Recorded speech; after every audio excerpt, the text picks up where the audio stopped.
my name is Angashi and welcome back to my channel. Today I'm going to be talking about marketing, specifically marketing your baking business, because that's the industry I've been in. And the pointers I'm going to give are basically what has worked for me and what I would advise anyone to try. So the first method I would mention would be the traditional method, which is basically word of mouth. And the best way I can describe this is using that Swahili saying, chema chajiuza, kibaya chajitembeza, which loosely or directly translates to chema chajiuza. Something good sells itself, kibaya chajitembeza, well, a bad thing advertises, which I'm not saying advertising is wrong. What I'm saying is when you do a good job, when you have good product, people are more likely to refer you to someone else. Or to refer their friends to you, sorry. If you do a good job, if you sell good, like your finishing is good, your cakes taste good, your, like basically your entire business from start to finish is good job, people are more likely to refer their friends to you. So hence chema chajiuza. But it doesn't necessarily mean advertising is wrong. It just means a good job is more likely to, you don't need to put in more work on social media to post, to sell yourself, because people can see, or basically, even when you do like very good job, once you post online, people are likely to look at it and be like, I want to try out this ABCD place, because the clothes look good, the products look good, and it looks like more and more people are buying from them. Let me try them out. So yeah, word of mouth and referrals work very, very well, especially for a small business, because you rely on your clients to tell other people to come to you, as opposed to having to do more of legwork. So you can focus more on perfecting your business from customer service to the product itself to the finishing, so that once you sell it out there, when the client receives their package, like say at a birthday, they have a few friends over, their siblings, their family friends, their friends, they're more likely to ask, where'd you get this? Can you give me their contact? I want to buy from them. So that works very, very well in the traditional word of mouth, etc. Word of mouth or referrals is one of the ways I can say I believe in the most, because it's worked for me. It's something I've known since I was young, and it's one thing I would definitely advise everyone to trust in, rather. The next point I would say as a method to market your business is social media marketing. With this, I would say there's different ways for everyone to do their social media marketing. Point number one would be consistency. The more you post on social media, the more you grow and the more inquiries you get. The thing with social media I would number one mention is some people will follow just to see your work but not to buy. So don't take the numbers to mean a sale. Some people just follow because they see how good of a job that you're doing. And then then now after that, there's a group who will follow, see what you have, ask questions like, how much is this?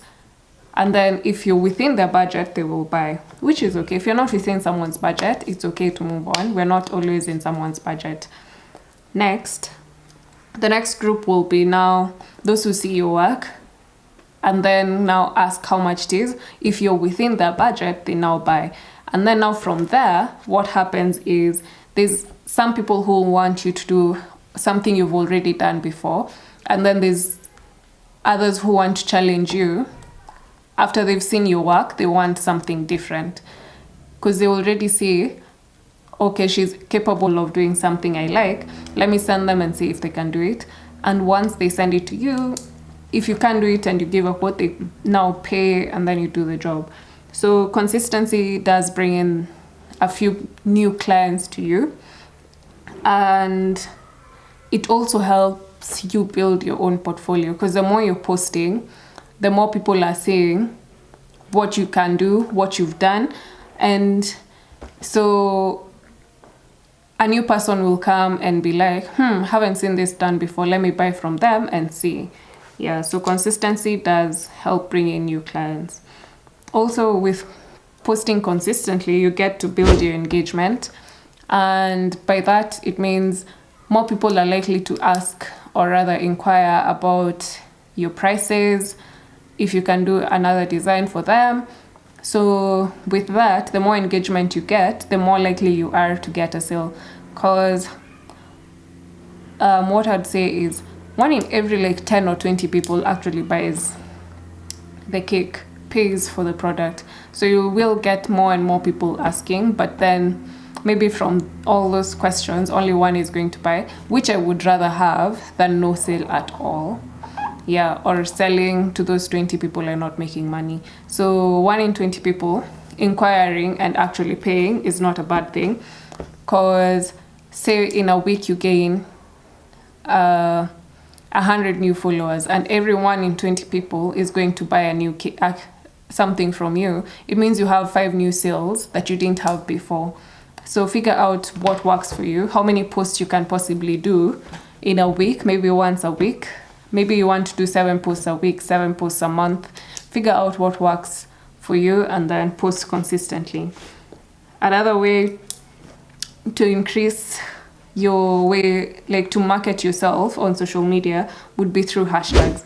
I know hashtags are quite kind of frowned upon, but hashtags do work, because on Facebook recently you can follow, okay, I say recently, but it's not so recent. You can follow a hashtag. Say, for example, Cakes of Instagram, the hashtag Cakes of Instagram. If I'm following Cakes of Instagram hashtag, every time someone, no matter where they are, in the country, in the city, globally, follows that hashtag, once I post and use that hashtag, someone sees it and is interested now. I'll see new designs. I'll see a potential client might see my design and click on my profile, etc, etc. So as much as people didn't want, me included, were anti-hashtags, hashtags do work. They increase your following, and yeah, so that's a form of marketing. Another would be a way to market would be giveaways, because think of it this way: giveaway is basically a way to increase your engagement, and also maybe that person who receives your free cupcakes, your free cookies, has never bought something from you. And since if they do don't give someone and expect them to buy. If they do like your products, they are more likely to now come and purchase the next time, because they already know how your free product tasted. Yeah. And then another one I would say is try your best to follow trends. I know very, very well I'm not a trend follower in any aspect of life, but then I'm trying my best to remind myself as well, not everyone wants what I like. As much as I try use my standards as a benchmark, I try my best to remember not everyone is the same as me. People out there are very, very different. What other people like doesn't guarantee that I'll like it. So try your best to follow trends. I never used to follow trends because I don't like all my work looking the same as everyone else's. But then I'm trying my best to remove that mentality for not follow trends, because I have clients who really trust my process and who really like my work. So if I do something that's trendy, currently everyone's doing, I'm more likely to get more people to buy, because they've already seen, oh, she can do this, so she can also accomplish this, so let me try buy from her. Because say like when fault line cakes came, I didn't want to do them at all, and every time someone would ask me if I'm doing it, if they can get that, I'd say no. And if they didn't want to change their design, I would recommend them to someone else. But then now, I know last year I did so many fault line cakes, after saying I'll never do them. So following trends, as much as I was anti-trends, now I'm very kind of pro-trends. I won't do all of them, but trends do help because, like I said in the hashtags, if I'm doing fault line cake, if I put hashtag, if that's what's in, like now I know stencils are what's in, stencils, the stamps. If I use that and then post cake stamp, sweet stamp, they're called sweet stamp, buttercream marble, hashtag marbled buttercream. Someone who wants that might see it and then buy. And lastly, on the social media marketing, I would say boost posts. I no longer boost my posts because I feel like it's unnecessary and very expensive in the long run. Before, when you'd boost your posts, you'd actually get engagement. But nowadays, I feel like social media, Facebook and Instagram has really, it wastes your money. I'm just going to say it like that. Back then, like around 2014, 2015, 2016, you could boost your posts for $1 a day. I would spend like $7 in a week and I would get my money back tenfold. But now, the last boost I did maybe was in 2018, and you would pay the same amount, and if you even got one inquiry, you've done a good job, because you'd see for that same amount in like 2016, 2017, you'd boost a post and see the engagement, how many people it reached. It would be in the hundreds of thousands. But then the last I checked is where you boost the same post with the same target market, you'd get less than like 10,000 people reached by the same post for the same amount of money. So boosting your posts, it does work, but to an extent. And since I used to boost my posts before it became so unfriendly, I would not recommend it now. But then I haven't tried recently. It might have changed since the pandemic came because more people are online now. But since I don't do it anymore, I wouldn't know. So if you can put it in your budget, put it in your budget. Because think about it, especially for nowadays. Anytime you speak to your phone, like what can I say? I don't want. When you speak to your phone, like right now I want a Shurak.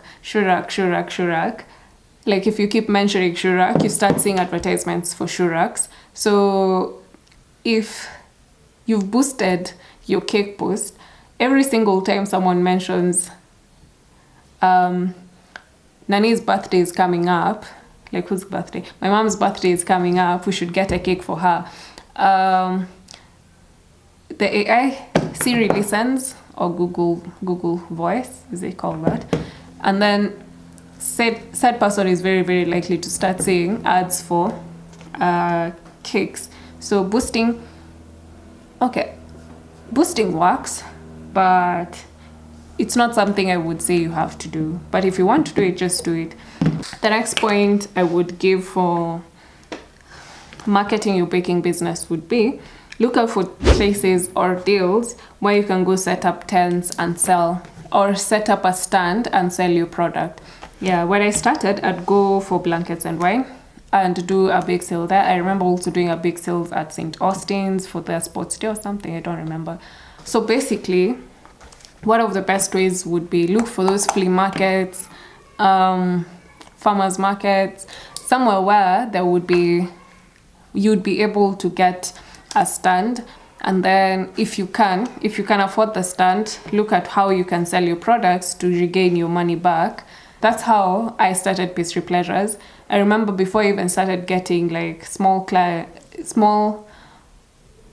large orders, I'd only done like maybe 10 cakes in total before I did blankets and wine. And from blankets and wine, I got more clients and then grew Pastry Pleasures like that. Another point I would say is give out samples if you can. Don't be coerced into giving out samples because samples are expensive to give. But if you can give out samples, for example, when I started, when we're having a small family function, maybe we're meeting up for lunch, I'd always bring cakes or cupcakes. So those, I'd bring them as a sample, a different flavor every time I come for the event. Or even on my family members, when we're having something at our house back before the pandemic, when we'd have like people over at our house, I always made sure I have cupcakes, samosas, cakes, so mandazis, cookies, whatever I can make, those are samples.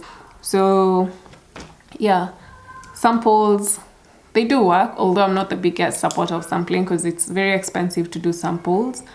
But also another way you can do samples is, for example, like your loyal customers, if you're doing a new, maybe I'm adding a new flavor to my menu, what I can do is, when a client buys a cake, I can do maybe like 3 cupcakes. I give them as complimentary to go try out. Another point I would give would be have a website. Websites are a very good way for marketing yourself. I know right now social media is, like Instagram works as our portfolio, but back then a website made sense because you can have your pricing, your flavor list, your menu, everything in one go. And now I realized even if I have a website and still social media, people don't bother. Very few people, 1 in every like 50 people click on the link to the website. So it becomes hard to like put up the portfolio there. But Instagram works very, very well as your portfolio. So you can just have that. Another way to market your business, and this is possibly my last point, is take good photos. And I'm not saying take professional photos, just take good photos. Take good photos. Just a simple setup, like in your kitchen or wherever. Some do outside, some do inside. Wherever you're taking your photos from, ensure they're good photos. I know it's something so small, but if I see something very appealing from the photo, I'm very likely to buy that item just from how the photo looks. Ensure how you're taking your photos can be recognized by everyone. Like, people can know your work just from a photo. That's a very good way to market, because even when someone plagiarizes you, guys who know your work can easily tell, yeah, that's not ABCD's work. So take good photos, post good photos. So yes, those are the pointers I would give to market your small business, your baking business. And as I said earlier, they're not set in stone. And since they're not set in stone, just use what would work best for your business. Try, but the one I'd say I would highly, highly recommend always is word of mouth. Do a good job. Do the best job you can do. This will help you get more and more referrals, because if guys can, like, if you're doing a good job, you'll just notice guys will keep asking how you did ABCD. They want to buy from you. So definitely word of mouth for me works the best. It's my most trusted. So yeah, do a very good job. And whatever works for you might not work for the next person. There's someone who's a very huge believer in boosting or paying for posts. I'm not currently. So yeah, whatever works for you, whatever works for your business, let it be what you'll use to market your business. So in conclusion, those are the points I would give in marketing your business. And I'm going to list them now finally, which is traditional method, which is basically word of mouth. Brand your boxes, social media marketing, look out for deals or stands where you can set up for a day and sell your product. Take good photos so that people can see your work. Have a website if you possibly can. And give out samples if it's possible for you to give out samples so people can try out more flavors, more, and see more of your profile from that. And yeah, so thank you so much for watching, and I'll see you in the next one. Bye.